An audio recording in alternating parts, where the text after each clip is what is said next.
kabar sahab sisi lain dunia? Di seluruh alam semesta? Balik lagi sama gue, di channel yang paling keren, paling beda, dan paling bikin kalian penasaran. Hari ini, gue bakal ajak kalian menyelam ke dalam misteri yang lebih dalam dari Palung Mariana. Lebih aneh dari mimpi paling absurd kalian. Kita bakal ngebongkar fenomena-fenomena laut paling gokil, paling aneh, dan paling menakjubkan yang pernah ada di planet ini. Siapin diri kalian. Karena apa yang bakal kalian lihat ini, bakal bikin kalian melongo, merinding, dan bertanya-tanya, kok bisa gitu ya? Ini bukan cuma cerita dari luar negeri, guys. Salah satu fenomena paling spektakuler yang bakal kita bahas ini, baru aja kejadian kemarin di depan mata kita, di Indonesia. Tepatnya di Selat Madura. Lautan tiba-tiba berubah jadi biru menyala. Kayak di film Avatar. Gila nggak tuh? Gila nggak? Kalian pasti udah lihat beritanya kan? Nah, di video ini, kita nggak cuma bahas itu, tapi kita bakal kupas tuntas dari A sampai Z. Mulai dari yang baru kejadian kemarin, sampai misteri-misteri kuno yang belum terpecahkan sampai sekarang. Pokoknya, siapin cemilan, duduk yang nyaman. Karena petualangan kita ke sisi lain lautan akan segera dimulai. Let's go!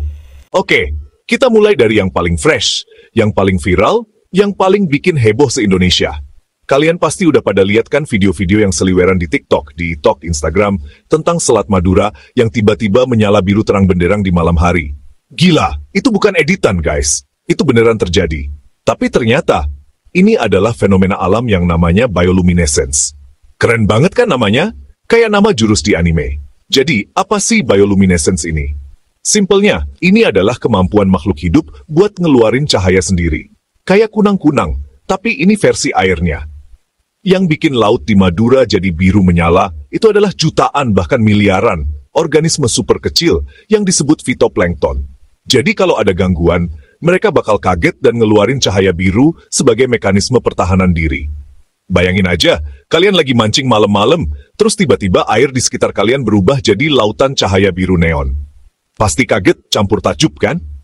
Ini kayak pertunjukan lampu alami terbesar di dunia. Dan sutradaranya itu alam semesta. Fenomena ini sebenarnya bisa terjadi di mana aja. Tapi momennya harus pas. Harus ada ledakan populasi fitoplankton ini dalam jumlah yang masif. Yang sering disebut juga red tide atau pasang merah kalau siang hari. Meskipun kelihatannya indah banget kayak di negeri dongeng, kadang fenomena ini juga bisa jadi pertanda guys. Ledakan alga ini kadang bisa beracun buat ikan-ikan lain atau ekosistem di sekitarnya. Tapi tetap aja, ini bukti betapa kerennya alam Indonesia. Kita nggak perlu jauh-jauh ke Maldives atau Puerto Rico buat lihat ginian. Di Madura juga ada. Bangga banget jadi orang Indonesia. Fenomena ini benar-benar jadi pengingat buat kita semua, bahwa laut itu bukan cuma air asin yang luas. Lautan yang bercahaya ini seolah-olah lagi berkomunikasi sama kita, nunjukin keindahan tersembunyinya. Banyak banget nelayan atau orang yang tinggal di pesisir yang ngerekam momen langka ini. Mereka bilang, seumur-umur baru kali ini, lihat yang sejelas dan seluas ini. Oke, kalau tadi lautnya warna biru neon, sekarang kita pindah ke fenomena yang lebih aneh lagi, guys. Namanya Milky Seas atau lautan susu. Eits, jangan bayangin lautan isinya susu UHT rasa vanila ya.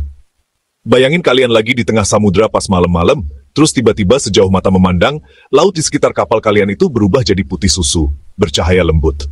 Serem apa keren nih? Fenomena ini udah dilaporkan selama berabad-abad sama para pelaut. Dulu, mereka kira ini cuma mitos atau halusinasi karena kelamaan di laut. Tapi ternyata, ini nyata. Berkat teknologi satelit, para ilmuwan berhasil memotret fenomena ini dari luar angkasa. Bayangin, saking luasnya area lautan susu ini sampai kelihatan dari satelit. Salah satu yang paling terkenal terjadi di Samudra Hindia. Luasnya itu lebih besar dari Provinsi Jawa Barat. Gila kan? Penyebabnya apa? Mirip-mirip sama yang di Madura. Tapi ini beda makhluknya. Kalau tadi fitoplankton, yang ini pelakunya adalah bakteri. Namanya bakteri bioluminescent. Jutaan triliun bakteri ini berkumpul di satu area. Dan mereka semua menyala secara bersamaan dan terus-menerus, nggak perlu diganggu kayak fitoplankton. Jadi cahayanya itu stabil, putih lembut, makanya kelihatan kayak lautan susu. Para ilmuwan masih terus meneliti kenapa bakteri-bakteri ini bisa ngumpul sebanyak itu dan menyala barengan. Ada teori yang bilang ini cara mereka buat narik perhatian ikan. Jadi, ikan bakal makan mereka, terus bakteri ini bakal hidup di dalam perut ikan dan terus bercahaya. Para pelaut yang pernah ngalamin ini ceritanya macam-macam. Ada yang bilang rasanya kayak berlayar di atas awan. Langit gelap penuh bintang, tapi laut di bawahnya terang benderang warna putih. Fenomena ini sangat langka. Mungkin cuma terjadi beberapa kali dalam setahun di seluruh dunia. Dan lokasinya nggak bisa diprediksi. Jadi, buat bisa menyaksikannya langsung, itu butuh keberuntungan tingkat dewa. Lanjut ke misteri berikutnya, yang lebih bikin bulu kuduk berdiri. Kalau kita dengar kata tsunami, pasti yang kepikiran langsung gempa bumi dahsyat di dasar laut kan? Tapi gimana kalau gue bilang, ada tsunami yang datang tiba-tiba tanpa ada gempa sama sekali? Nggak ada peringatan, nggak ada getaran. Tiba-tiba aja ombak raksasa datang ngegulung pantai. Inilah yang disebut meteotsunami atau tsunami meteorologis. Serem banget kan? Beda sama tsunami biasa yang disebabkan pergeseran lempeng tektonik, meteotsunami ini penyebabnya ada di atas air, yaitu cuaca ekstrem. Jadi, badai yang bergerak dengan cepat di atas lautan bisa menciptakan perubahan tekanan udara yang drastis. Perubahan tekanan ini mendorong air laut dan menciptakan gelombang besar. Nah, yang bikin bahaya adalah kalau kecepatan gelombang ini sama dengan kecepatan badainya. Terjadilah resonansi. Bayangin aja kayak kalian lagi dorong ayunan. Nah, ini juga sama. Gelombang yang didorong badai ini makin lama makin besar, makin tinggi, sampai akhirnya jadi gelombang raksasa yang menghantam pesisir, persis kayak tsunami. Tapi karena penyebabnya cuaca, seringkali orang nggak sadar bahaya sedang mendekat. Mereka cuma ngira, oh, cuaca lagi jelek aja. Salah satu kejadian meteotsunami yang paling terkenal terjadi di Kepulauan Balearic, Spanyol, yang mereka sebut Risaga. Tiba-tiba aja air laut surut drastis, terus beberapa menit kemudian datang gelombang setinggi 6 meter yang ngerusak kapal-kapal di pelabuhan. Kejadian serupa juga pernah dilaporkan di Jepang, Kroasia, bahkan di Great Lakes, Amerika Serikat, yang notabene danau besar bukan laut. Ini yang bikin meteotsunami jadi ancaman tersembunyi. Sistem peringatan dini tsunami kita kan didesain buat mendeteksi gempa. Kalau nggak ada gempa, ya alarmnya nggak bunyi. Jadi, kalau kalian lagi di pantai, terus cuaca tiba-tiba berubah. Jadi ekstrem banget. Angin kencang, awan gelap, datang cepet, dan air laut tiba-tiba surut secara aneh. Padahal nggak ada berita gempa. Tetap waspada, guys. Fenomena yang satu ini mungkin yang paling sering kita lihat di film-film bencana. Tapi ini beneran terjadi di dunia nyata dan selalu bikin panik massal. Yaitu fenomena air laut yang tiba-tiba surut secara drastis dan gak wajar. Pantai yang tadinya penuh air, tiba-tiba jadi kering kerontang. Ikan-ikan terdampar menggelepar, dan karang-karang yang biasanya di dalam air jadi terekspos. Pemandangan yang aneh dan menakutkan. Seperti yang kita tahu, ini adalah salah satu pertanda paling klasik sebelum datangnya gelombang tsunami besar. Saat terjadi gempa di dasar laut yang menyebabkan pergeseran lempeng, salah satu sisi lempeng itu akan turun dan menyedot air laut di atasnya. Makanya air di pantai jadi surut. Tapi air yang kesedot ini nggak hilang, guys. Dia bakal balik lagi dalam bentuk gelombang raksasa yang jauh lebih kuat. Contoh paling nyata dan paling tragis ya, waktu tsunami Aceh 2004. Banyak saksi mata yang cerita kalau sebelum gelombang dahsyat itu datang, air laut di pantai Loknga dan beberapa tempat lain surut sampai ratusan meter. Waktu itu, banyak orang yang belum paham. Mereka malah turun ke pantai, penasaran, mengutin ikan yang terdampar. Mereka nggak tahu kalau itu adalah jeda beberapa menit sebelum bencana terbesar dalam sejarah modern Indonesia datang. Tapi, yang bikin ini jadi lebih misterius adalah, kadang-kadang fenomena laut surut ini terjadi tanpa diikuti tsunami. Misalnya karena fenomena pasang surut ekstrem yang dipengaruhi posisi bulan dan matahari, atau spring tide, atau karena hembusan angin lepas pantai yang sangat kuat. Masalahnya, kita nggak bisa nebak mana yang bakal jadi tsunami dan mana yang bukan. Makanya, para ahli selalu ngasih pesan yang sama. Kalau kamu lihat laut, tiba-tiba surut dengan cepat dan nggak wajar, jangan buang waktu buat mikir atau penasaran. Anggap itu sebagai pertanda paling bahaya. Langsung lari. Fenomena ini adalah pengingat yang sangat kuat tentang kekuatan destruktif yang dimiliki lautan. Edukasi tentang pertanda alam ini penting banget, guys. Terutama buat kita yang tinggal di negara cincin api kayak Indonesia. Dari fenomena yang masif dan mengerikan, sekarang kita pindah ke misteri yang lebih kecil, lebih artistik, tapi nggak kalah bikin penasaran. Bayangin kalian seorang penyelam, lagi asik nikmatin pemandangan bawah laut di Jepang.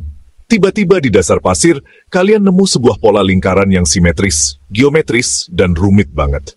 Diameternya sekitar 2 meter. dengan ukiran-ukiran indah di tepinya. Persis kayak crop circle yang biasa ditemuin di ladang gandum. Apa yang kalian pikirin? Ulah alien bawah air. Selama bertahun-tahun, para penyelam dan ilmuwan dibuat bingung sama lingkaran misterius di dasar laut Amami Oshima, Jepang ini. Nggak ada yang tahu siapa atau apa yang membuatnya. Polanya terlalu sempurna untuk terjadi secara kebetulan karena arus laut. Misteri ini baru terpecahkan sekitar tahun 2011, dan jawabannya benar-benar di luar dugaan. Ternyata, seniman di balik karya agung ini adalah seekor ikan. Iya, kalian nggak salah dengar. Seekor ikan kecil, jenisnya ikan buntal atau pufferfish, yang panjangnya cuma sekitar 12 cm. Gila kan? Ikan sekecil itu bisa bikin karya seni sebesar itu. Ternyata, ikan buntal jantanlah yang membuat lingkaran super rumit ini. Dan tujuannya bukan buat iseng atau gabut, tapi ini adalah bagian dari ritual mencari pasangan. Ini adalah sarang sekaligus mahakarya untuk memikat si betina. Si jantan ini bakal kerja non-stop selama 24 jam sehari, selama lebih dari seminggu, cuma pakai siripnya buat mengukir pasir. Dia bakal berenang bolak-balik, menciptakan lembah dan puncak di dalam lingkaran itu. Dia bahkan ngumpulin cangkang kerang kecil buat dijadiin hiasan di tengah-tengah polanya. Makin rumit dan makin indah sarangnya, makin besar kesempatannya buat menarik perhatian ikan buntal betina. Ini usaha yang luar biasa, guys. The ultimate act of love versi ikan. Setelah betina tertarik dan mereka kawin, si betina bakal meletakkan telurnya di pusat lingkaran. Nah, fungsi ukiran-ukiran di tepi lingkaran itu ternyata bukan cuma hiasan. Menurut para ilmuwan, pola lembah dan puncak itu berfungsi untuk memperlambat arus laut di bagian tengah, melindungi telur-telur dari arus yang kuat. Jenius banget. Arsitek sekaligus seniman, paket komplit ini ikan. Setelah tugasnya selesai, si jantan gak akan make sarang itu lagi. Dia bakal pergi, dan sarang indah itu perlahan bakal hancur oleh arus laut. Nanti, kalau musim kawin datang lagi, dia bakal bikin yang baru dari awal.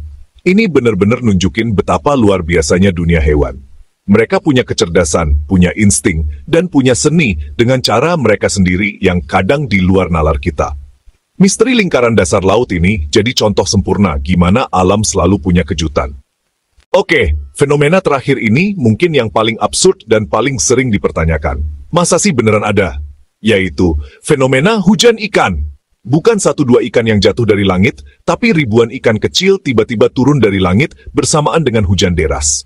Ini bukan adegan di film fiksi. Ini beneran terjadi di beberapa tempat di dunia. Salah satunya yang paling terkenal adalah di kota Yoro, Honduras. Di Yoro, fenomena yang mereka sebut Lluvia de Peces ini udah jadi tradisi. Hampir setiap tahun, antara bulan Mei dan Juli, setelah ada badai petir yang dahsyat, jalanan di kota itu bakal dipenuhi sama ikan-ikan kecil yang masih hidup. Warga lokal menganggap ini sebagai berkah dari Tuhan. Mereka bakal ngumpulin ikan-ikan itu buat dimasak dan dimakan bersama-sama. Udah jadi festival tahunan buat mereka. Jadi, gimana ceritanya? Ikan bisa terbang ke langit, terus jatuh lagi? Apa mereka punya sayap? Tentu nggak, guys. Penjelasan ilmiah yang paling masuk akal untuk fenomena ini adalah waterspout. Waterspout itu pada dasarnya adalah tornado yang terbentuk di atas air. Ketika waterspout ini bergerak melintasi perairan dangkal yang penuh dengan ikan-ikan kecil, katak atau kepiting, kekuatan sedotannya yang super kuat bisa mengangkat hewan-hewan itu beserta airnya ke atas awan. Hewan-hewan ini kemudian terbawa oleh awan badai, kadang sampai berkilo-kilometer jauhnya. Nah, pas kekuatan angin di awan mulai melemah, atau pas turun hujan lebat, gravitasi mengambil alih. Akhirnya, ikan-ikan dan makhluk air lainnya yang tadi kesedot, bakal jatuh lagi ke bumi bersama dengan air hujan. Makanya disebut hujan ikan. Karena biasanya yang kesedot itu satu gerombolan dari satu area, makanya jenis ikan yang jatuh biasanya seragam. Fenomena serupa juga pernah dilaporkan di Sri Lanka, Filipina, bahkan di beberapa wilayah di Australia. Meskipun udah ada penjelasan ilmiahnya, tetap aja kan aneh banget ngebayanginnya. Lagi jalan santai pakai payung, tiba-tiba yang jatuh bukan cuma air, tapi juga ikan sarden. Pasti kaget kan? Buat warga Yoro, ini udah jadi bagian dari identitas dan keajaiban kota mereka. Mereka percaya ini adalah jawaban doa dari seorang misionaris Spanyol berabad-abad yang lalu yang berdoa agar Tuhan memberikan makanan untuk orang-orang miskin di sana. Fenomena hujan ikan ini sekali lagi menunjukkan betapa kuat dan kadang anehnya kekuatan alam. Dia bisa memindahkan air dari laut ke darat, dan ternyata isinya juga bisa ikut ke bawah. Ini adalah persilangan yang gokil antara meteorologi dan biologi. Sebuah pengingat bahwa di dunia ini, hal-hal yang kita anggap mustahil kadang-kadang bisa terjadi. Gila, gokil, luar biasa. Itu tadi 6 fenomena laut paling aneh dan menakjubkan yang berhasil kita kupas tuntas. Dari lautan api biru di Madura yang baru aja kejadian, lautan susu yang misterius, tsunami hantu, sampai hujan ikan dari langit. Bener-bener bikin kita sadar kalau lautan itu nyimpen sejuta rahasia yang kadang di luar nalar kita. Sekarang gue mau tanya sama kalian, sisi lain squad. Dari ke-6 fenomena tadi, mana yang paling bikin kalian merinding? Paling bikin kalian penasaran? Atau paling bikin kalian bilang, gila, kok bisa gitu? Apakah lautan susu yang surreal? Atau perjuangan cinta si ikan buntal yang bikin crop circle? Coba langsung tulis jawaban kalian di kolom komentar di bawah ya. Gue pengen banget baca pendapat kalian semua, kita diskusi bareng di sana. Dan seperti biasa, kalau kalian suka sama video yang membuka wawasan dan bikin penasaran kayak gini, jangan lupa buat ngasih jempol ke atas alias tombol like-nya diteken. Buat yang baru nemu channel ini, jangan ragu-ragu. Langsung aja klik tombol subscribe, dan yang paling penting, nyalain lonceng notifikasinya. Biar kalian jadi yang pertama tahu setiap kali gue upload video baru yang ngebongkar sisi lain dari dunia ini. Terima kasih udah nonton sampai akhir. Tetaplah penasaran, dan sampai jumpa di petualangan berikutnya.